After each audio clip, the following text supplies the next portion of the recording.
ห้องน้ำก็เทพื้นแล้วอันนี้ห้าก็เทมื้อนี้นี่แหละประมาณตอนสวยพื้นยังบ่ทันได้แห้งเด้อ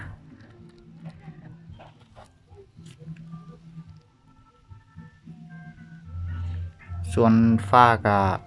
มื้อนี้โบกซ้ำตัวนี้นี่ก็ถือว่าโบกแล้วหมดทั้ง4ข้างนั่นน่ะ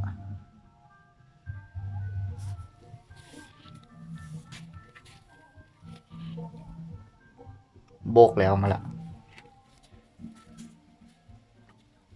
อันนี้ก็เป็นห้องน้ำที่เฮ็ดเอาเองบ่เคยเฮ็ดเวียกก่อสร้างจักเทื่อการโบกฟ้าโบกอันนั้นก็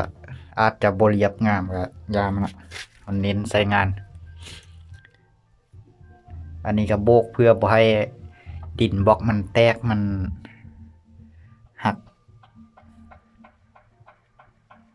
มันก็สิมีรอยเป็นแบบบ่ได้เรียบคือแบบสร้างมืออาชีพแต่ก็ย่ามันน่ะวันนี้ก็ได้เทพื้นแล้วเรียบร้อย อันนี้ก็พ่อค่อยก็ผสมปูนช่วย แล้วก็มากวดหน้าอันนี้นี่ช่วยเนาะก็ถือว่าแล้วเรียบร้อย ใช้งานได้มันแห้งแล้วก็มาอาบมาอันนั้นได้แล้ว ตัวนี้เป็นบ่อนเจาะรูไว้เพื่อไว้ใส่ท่อน้ำน่าจะยังบ่แห้งดี พื้นยังบ่แห้งดี คิดว่าน่าจะมื้ออื่นนู่นแหละจึงจะเหยียบได้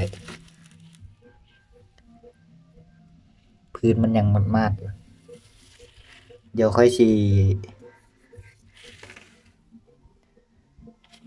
ก็สิประมาณนี้เนาะอัปเดตให้เบิ่งแล้วเรียบร้อยแล้วห้องน้ำยังเหลือแต่หลังคาหลังคานี่พ่อค่อยว่าเราสิใส่ให้เราสิเฮ็ดใส่เอง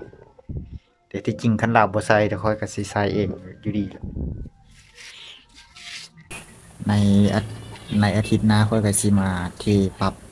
หน้าพื้นห้องน้ำอีกทีหนึ่งเทให้มันเคียงกับบอนหน้าปากแข้งแล้วก็ให้ระดับน้ำมันไหลลงไปทางเบื้องบอนทอที่ค่อยวางไว้เดี๋ยวอาทิตย์หน้าค่อยก็สิมาเทเสริมอีกทีภายในอาทิตย์นี้ก็สิได้อยู่ประมาณนี้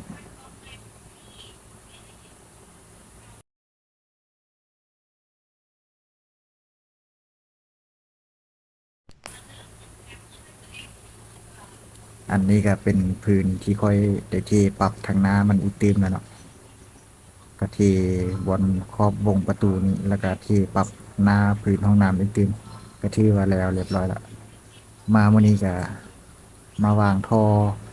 ระบายอากาศห้องน้ำติดตั้งท่อตัวนี้เนาะค่อยก็ใส่แล้วเรียบร้อยแล้ว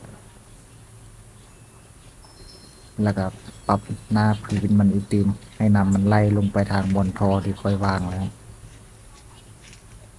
อันนี้ก็เบิ่งทางในอ่ะเวลาอาบน้ำจะยืนอยู่บนตัวนี้เนาะยืนมีอาบแล้วก็ให้น้ำไหลลงไปลึก